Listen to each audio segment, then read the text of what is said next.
الكرام مؤتمر مصطفى علماء أهل السنة عسكري عظيم الشان تفسير القرآن محفله صادق নবী প্রেমিক অলি প্রেমিক ইমানদার সুন্নি ভাইরা লোকদেরা পর্দার আড়ালে বসে যারা তাফসীরুল কোরআন শ্রবণের জন্য অপেক্ষা করছেন পর্দার নসীব মা'যুল্লাহ সর্বস্তরের শ্রোতাবৃন্দ রহিমানাল্লাহ ওয়া রাহমাতুল্লাহি তাআলা আযজা ওয়া জাল্লা।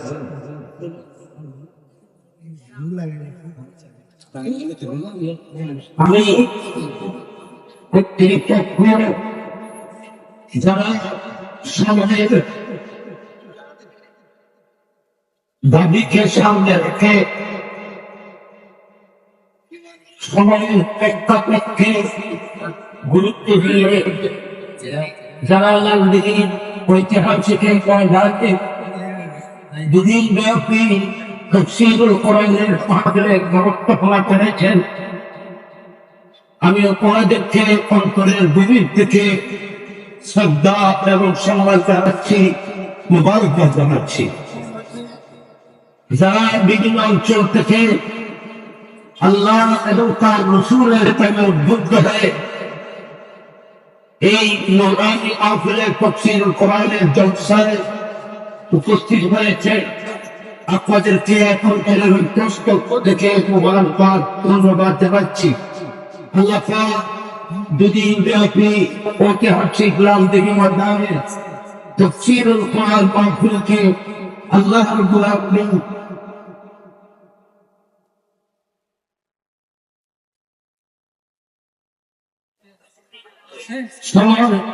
খুব সংক্ষিপ্ত সময়ে যে আমাদের তকরীরের উপর আমাকে আলোচনা করার জন্য নির্দেশ দেওয়া হয়েছে,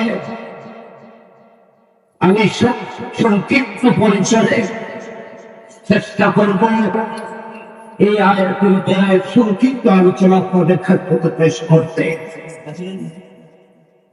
যেহেতু তাফসীরুল কোরআন মাহফিল কোরআন পাকের তাফসীরকে কেন্দ্র করে তো মাঠের ময়দানে অনেক ফিতনা চলতেছে।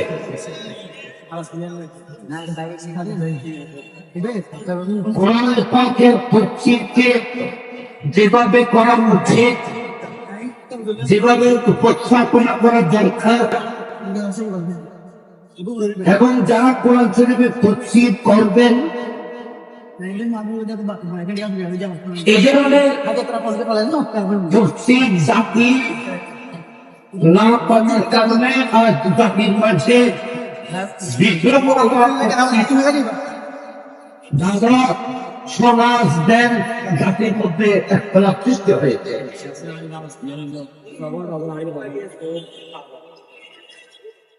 আমি আয়াতের অনুবাদ প্রসঙ্গে যে একটি কথা বলার পূর্বে আমি সকলের দৃষ্টি আকর্ষণ করে সকলের প্রত্যেকটা কথা বলি, সেটা হলো কোরআনে পাকের অপব্যাখ্যা। এর ইতিহাস অনেক পুরাণ। কোরআন শরীফের তাফসীর অপব্যাখ্যা এটা নতুন কিছু না, এগুলো বলতে গেলে অনেক সময় প্রয়োজনের ইতিহাস। এই থেকে 200 বছর 150 বছরের ভিতরে আমরা যদি দেখি আমাদের এই এশিয়া কোরআন পাকের বিভিন্ন ভাষায় অপব্যক্তি হয়তো কোরআন ফিরে বাংলা ভাষার মধ্যে এটা তফসীর হয়েছে, উর্দু ভাষার মধ্যে তফসীর হয়েছে, অন্যান্য ভাষার মধ্যে এসব তফসির এখন বিভিন্ন ভাষার মধ্যে হয়েছে, আপনারা অনেকেই জানেন। বিশেষ করে আমি আপনাদের সঙ্গে একটু ইশারা করি, এখানে বিশেষ করে মুহাদ্দিসিনে কেরামরা আমাদের আকাবিরিনরা মঞ্চের মধ্যে তফসির কর্ম আছেন। কি বাংলাদেশে কল দিন না কোরআনে পাকের মধ্যে আল্লাহ রাব্বুল আলামিন ইরশাদ করেছেন, মা আনা মুহাম্মাদুন আবা আহাদিন মিন রিজালিকুম ওয়ালাকিন রাসূলুল্লাহ ওয়া খাতামান নাবিয়্যিন। আপনারা জানেন মাদ্রাসা পঞ্চম শ্রেণীর ছাত্র থেকে আলেম সমাজের কারণে ছাত্ররা আছেন, সর্বসাধারণ মানুষ তো জানে এখানে খাতুন নবী নির্মাণের শেষ নবী। খাতুন নবী মানে কি বলেন সবাই? নবী মন এগুলো আপনাদেরকে এটার অন্তরে রাখতে হবে এবং এগুলোর উপর ভিত্তি করে আপনাদের থেকে আপনাদেরকে পদক্ষেপ দিতে হবে, জানতে হবে। বলা হচ্ছে খাতামুন নবিয়্যিন, আল্লাহ কোরআন পাকের মধ্যে ইরশাদ করেছেন উনি নবীদের শেষ নবী, ওনার পর কোন নবী আছে তাই না? এই কথা সমস্ত পৃথিবীর উলামায়ে কেরাম, জমহুর উলামায়ে কেরাম, পৃথিবীর সবাই বিশ্বের মুসলমানরা জানে।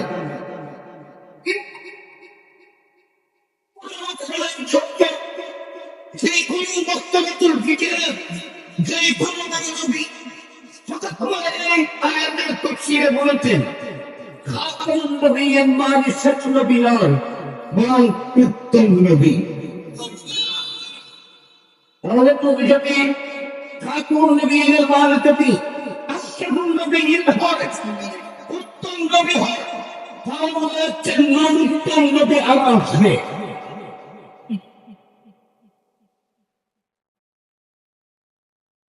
সেই সুবাদে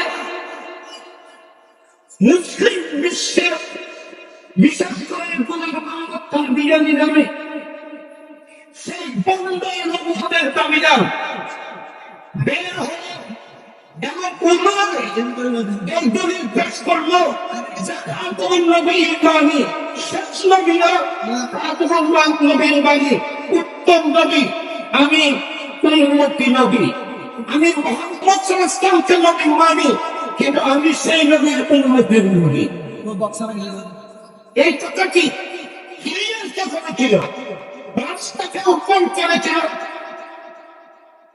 এই ফিতনার আগুনকে জ্বালিয়েছিল। আপনি বুখারী শরীফ যদি দেখেন, বুখারী শরীফের মধ্যে হাদিসে পাক রাসূল পাক সাল্লাল্লাহু আলাইহি ওয়াসাল্লাম বলেছেন, আমার উম্মতের মাঝে এমন এক সময় আসবে কোরআন শরীফের যে সমস্ত আয়াত আল্লাহ মুর্তিদের ব্যাপারে আলোচনা করেছেন, কাফিরদের ব্যাপারে আলোচনা করেছে, মুর্তিদের ব্যাপারে আলোচনা করেছে। এই সমস্ত কোরআন শরীফের আয়াত আমার উম্মতের কিছু কিছু বান্দা মুহাম্মদীরা মুসলমানদের জন্য প্রয়োগ করবে। আপনারা দেখেন যে সমস্ত আয়াতে আল্লাহ তাআলা রব্বুল আলামিন মুক্তিদের সমালোচনা করেছেন, সে সমস্ত আয়াত একটা করে বন্ধের মুহাম্মদীরা যারা তাফসীরের নামে বন্দামি করে এ সমস্ত আয়াতকে আল্লাহ নবীর সামনে লাগালো, নবীর সামনে দেখলো ব্যাপার করে নবীর দরবারে যাবতে শিরিক বলবো, আল্লাহ বলেন আল্লাহ কাউকে শিরিক বলতেছে।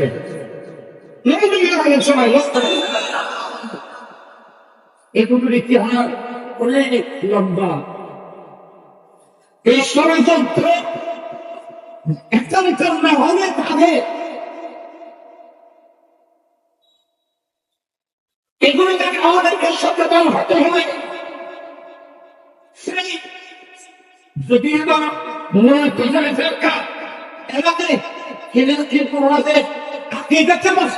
বাস্তবায়ন করার জন্য মানুষ এখনো পর্যন্ত পৃথিবীতে আছে। যদিও নেই, কিন্তু সেই ক্ষমতায় আকিদাকে বাস্তবায়ন করার জন্য এখনো এজিদপন্থী, এজিদকে ভালোবাসার মানুষ এখনো পৃথিবীতে আছে। আমি আপনাদের সম্মুখ জানার জন্য সংক্ষিপ্ত পরিচয় বলছি। আপনারা দেখেন এখানে আমাদের স্বীকার করেছে একটি প্রসিদ্ধ আলেম আছে, কোরআন শরীফের মধ্যে আছে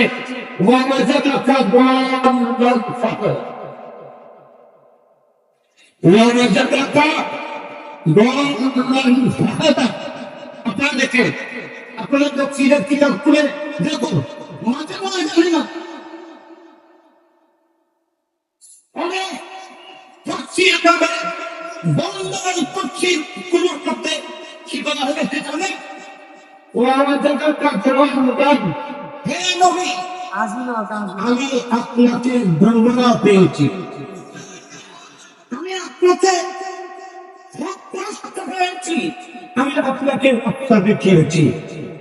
আপনাদের যারা রাসূল পাককে তাদের ঈমান থাকবে,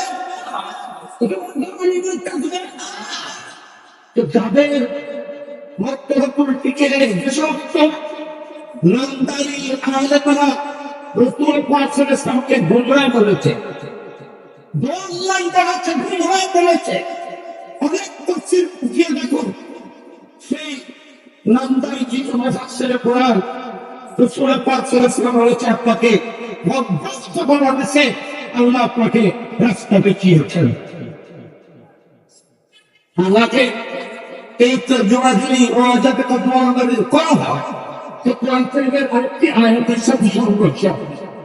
আল্লাহ কোরআন শরীফের মধ্যে বলেছে ওয়ান-নাজমি ইযা হাওয়া মা দাল্লা সাহিবুকুম ওয়া হাওয়া ওয়ান-নাজমি ইযা হাওয়া। আমি তো তফসীর করছি না, ওয়ান-নাজমি ইযা হাওয়া নাজম মানে রাসূল পাক হযরত জাফর সাহেবুল্লাহ পরিবর্তন নাজম মানে রাসূল পাক। আল্লাহ বলতেছে হে আমার নূরের তারা মুস্তাফা, আপনার পৃথিবীতে আসার কথা করতেছি, আপনার মেরাজে যাওয়ার কথা করতেছি।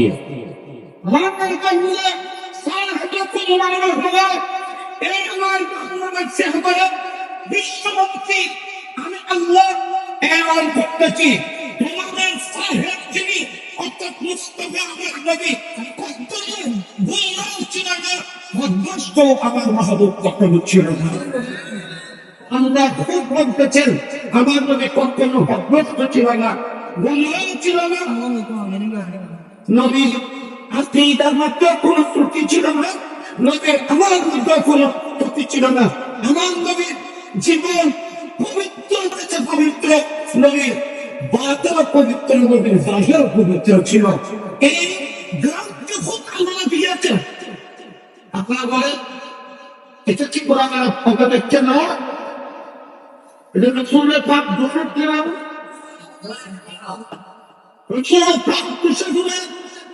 আপনারা বলেন তো নবী যদি দোষক মনে হয়, নবীর মাঝে যদি দোষ মানা হয়, আপনারা বলেন রাসূলের পাকের কোন যদি দোষ মানা হয় তো ঈমান থাকবে?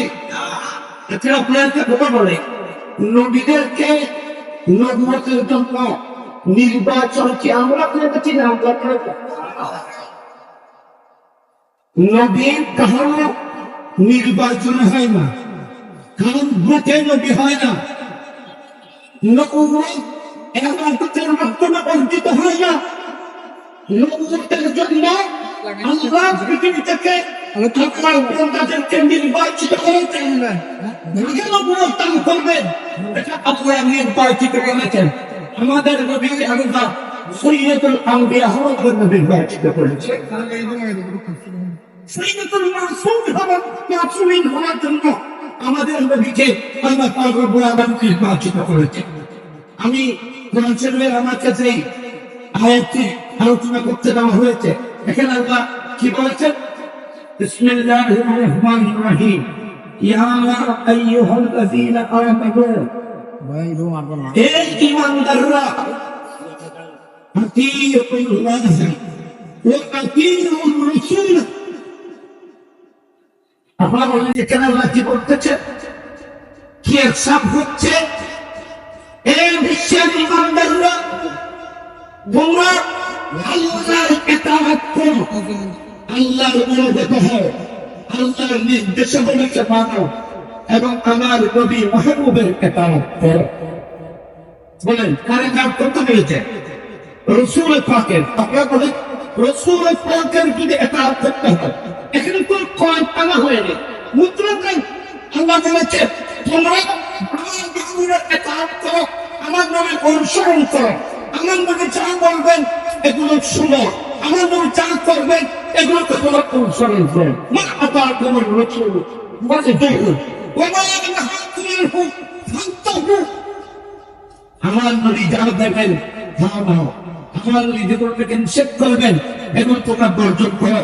আপনারা বলেন আল্লাহর কোরআন বলেছেন আমার নবীর ইতাআত করো, ইতাআত করো। তো আমরা যদি রাসূল পাকের ইতাআত করি, নবীর মাঝে যদি গুনাহ থাকে তাহলে তো গুনাহকে ত্যাগ করতে হবে। দোষের গুনাহ যদি হয়, মুস্তাফা ফেলের মধ্যে কাজের মধ্যে যদি 2-4 গুণ থাকে, তাহলে 2-4 গুণ থেকে ইতাআত করতে হবে, কোনো ভয় যাবে। যেহেতু আল্লাহ কোরআন বলেছে আমার মাহবুবের ইতাআত কর, তার মানে হচ্ছে আল্লাহ মুস্তাফাকে এত পবিত্র করেছেন, মুস্তাফার প্রতিটি কার্যক্রমকে উম্মত অবলম্বন করলে ইতাআত করবে। প্রায় 40-এর পূর্বে কোরআন শরীফের মধ্যে আয়াত হচ্ছে শুধু আতিউল্লাহ ওয়া আতিউর রাসূল। এই আয়াতগুলো মুস্তাফার ইসমতের দলিল। আমার নবীর সবকিছু পাঁচ পবিত্র, নবীর জাতির মতো কোনো ধরনের দোয়াদুলি কেউ মানে তার ঈমান থাকবে না, ঈমান বের হয়ে যাবে, কাফের হয়ে যাবে। দ্বিতীয় বলছে নগরের সাথে মুমিনের সাথে কিভাবে সম্পর্ক থাকবে?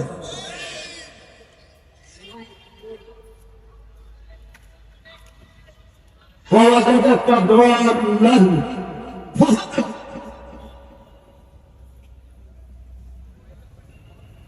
আপনাকে আল্লাহ গোমরাহ পেয়েছে, পথভ্রষ্ট, আপনাকে হেদায়েত দিয়েছে।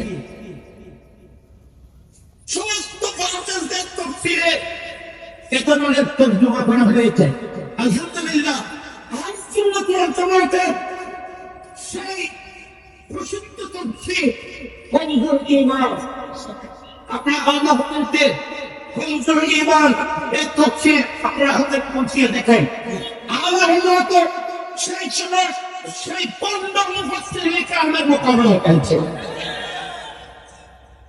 যারা কোরআনের অপব্যাখ্যা করেছিল, মানুষের ঈমান বিদ্যুৎ তফসির করে জাতির মধ্যে বিভ্রান্ত সৃষ্টি করেছিল। এর বিরুদ্ধে যুদ্ধ আল্লাহ হযরত করেছেন, উনি কলম দিয়ে করেছেন, সবকিছু দিয়ে করেছিলেন। উনি বলতেছেন কোনজন ঈমান এখানে আমার সামনে 69 জন কোরআন, কোনজন ঈমান এখানে আমার সামনে আছে তফসির সহ কোরআন শরীফ তফসির। উনি কি করেছেন? মহাজেব আমি আপনাকে আমার প্রেমের মধ্যে বিপুল পেয়েছি। আমি আপনাকে আমার প্রেমের মধ্যে বিপুল পেয়েছি, আমি আপনাকে ধরা দিয়েছি, আপনাকে মেঘাল দিয়েছি, মহাদান করেছি।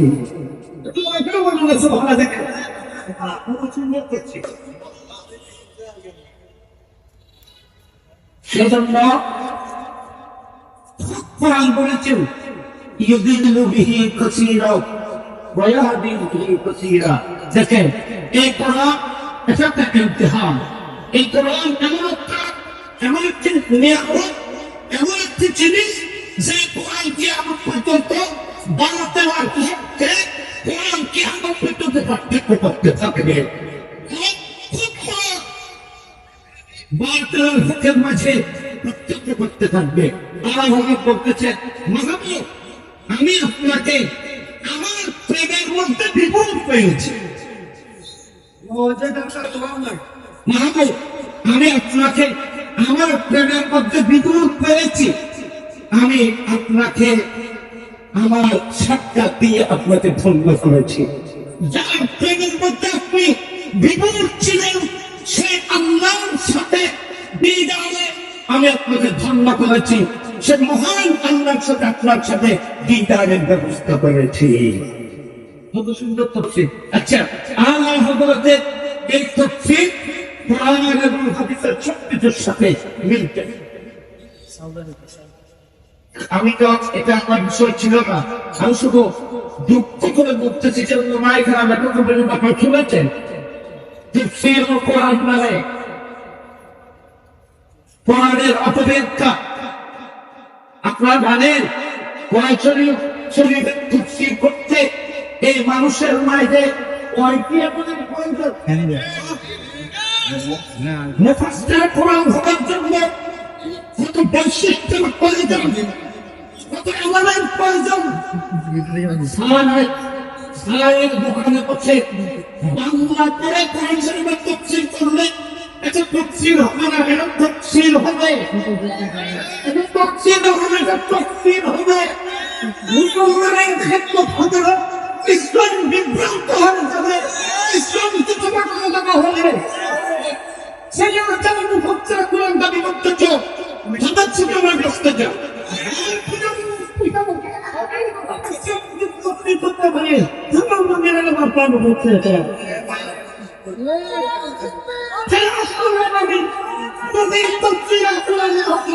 আমাদের জাতীয় অনুমতি দেওয়া হয়, আর কেউ কেমন জাত হয়ে যাক আমি যাবো, আমি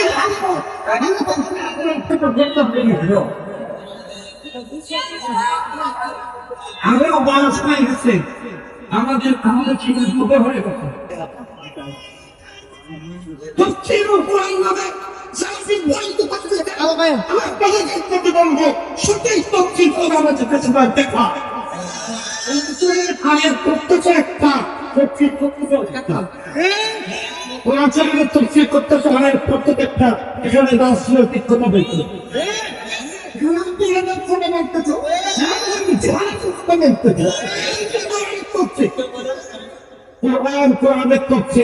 সমাজকে অশান্ত করে না, বরং অশান্ত সমাজকে শান্তি নিয়ে পরিণত করে কোরআনের করছে।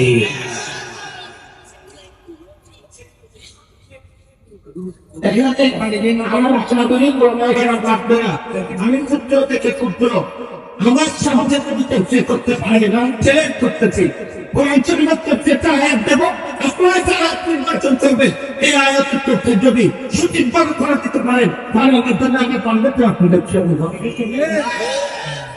বিভ্রান্ত করবেন না প্লিজ।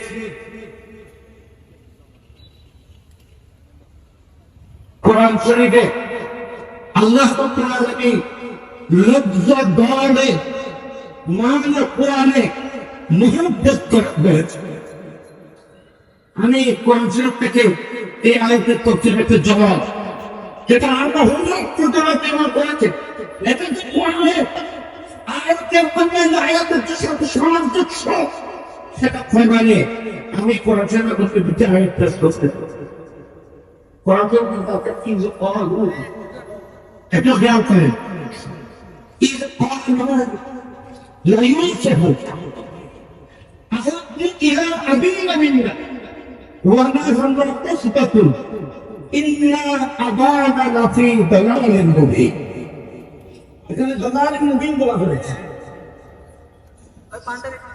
ইউসুফ আলাইহিস সালামের ভাইয়েরা, আপনারা একটু মনোযোগ দিয়ে তারপরে বুঝতে পারবেন।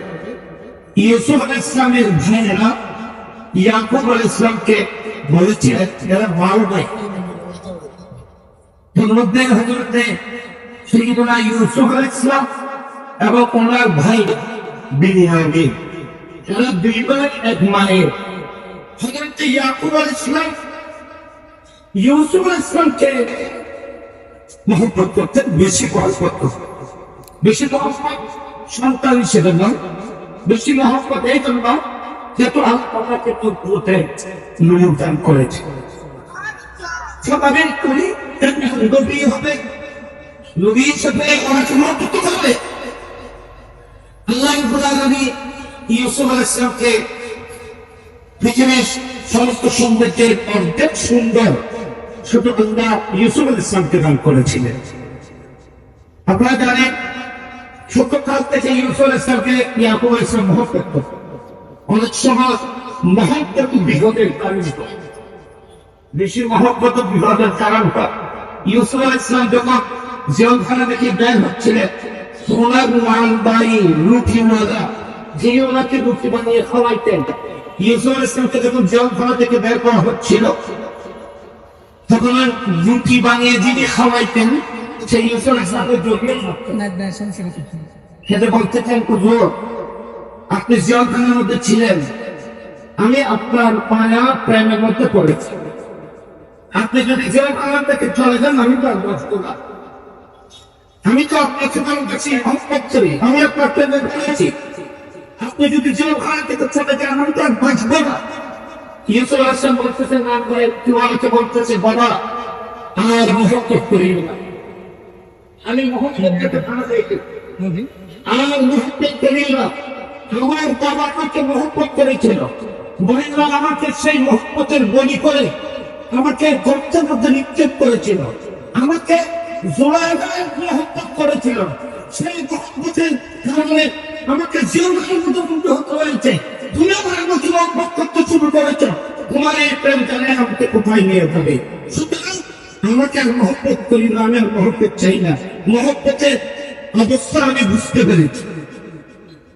তুমি আর মহব্বত ইউসুফ ইসলামকে আপনারা জানেন, ইয়াকুব আলাইহিস সালাম ভালোবাসতেন, মহব্বত করতেন, ঠিক না?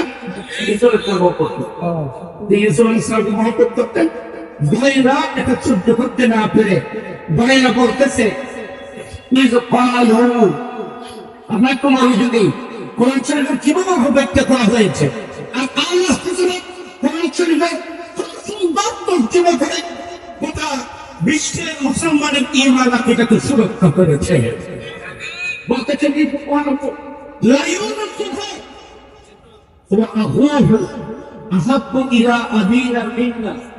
ইউসুফ ইসলাম এবং ইউসুফ ইসলামের ভাই আমাদের বুনিয়ামিন এই ভাইয়েরা দোষটা করতেছে, এরাও আমাদের চাইতে ইউসুফ ইসলামের কাছে বেশি মহব্বতে। আমরা আমাদের বাবাকে এই বিজয়ের মহব্বতের মধ্যে দ্বিগুণ পেয়েছি। এখানে তারা قال لا يوسف وأخوه أحب إلى أبينا منا إن أبانا لفي ضلال مبين।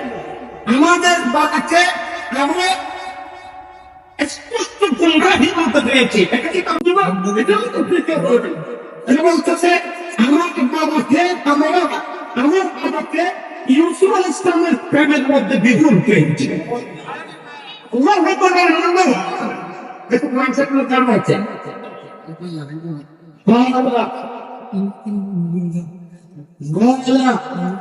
নিসওয়াতুন ফিল মদিনা, সেখানে আমাদের কোরআন আছে, নিসওয়াতুন ফিল মদিনা ইমরাতুল আজিজ أريد فترة عن نفسه قد شغفها حبا إلا من الله في دار الدين। দেখেন ইউসুফ আলাইহিস সালামের মুহাব্বতের মধ্যে যখন ঘোষণার যখন ভাবে ছিল, সেই মিশরের মেয়েরা বলেছিল আমরা কোরআনের সাথে ইউসুফ আলাইহিস সালামের প্রেমের মধ্যে বিনোদ পেয়েছি, সেখানে শব্দ দলাল ব্যবহার করা হয়েছে। তাহলে বুঝা যাচ্ছে কোরআন বলতেছে লজ্জা তারাও জিবরাইল মুত্তাকিদের সামনে ছিল, লজ্জা তারাও করতে হবে প্রেমের মধ্যে বিদ্রোহ করা। আল্লাহ বলতেছেন আমি আপনাকে আমাকে পাওয়া প্রেমের মধ্যে বিনিয়োগ করেছি, সে পর্যন্ত আমিও আপনাকে ধরা দিয়েছি, আপনার কবিতা কান্না করেছে, মেয়েরা জন্য আপনার দিয়েছি। এটাই লম্বা আলোচনা এগুলো ভবিষ্যৎ হতে হয় না। আমি তো তাই আমাকে দিয়েছেন এগুলো আইন সুন্নাত ওয়াল জামাতের যে চারটা দলিল, এটা লক্ষণের দলিল একজন করে আনা। দেখেন আমার বলতেছেন আতিউল্লাহ এই ইমানদাররা তোমরা আল্লাহর তাআত করো, আল্লাহর কাজ মানে করো না। আমি কোন জামাতের দলিল ওটা হলো কিছু আপনারা আপনাকে শুনলে কেউ শুনবে না, এজমা আর তাহলে কেন যারা শুধু আরো কোরআন বলে এরাও গুমরা, আপনারা বলে আজাদি এরাও গুমরা, যত কোরআনের পাঠের দ্বারা আমি না তুচ্ছের গাড়িয়ে ছাত্রের দলে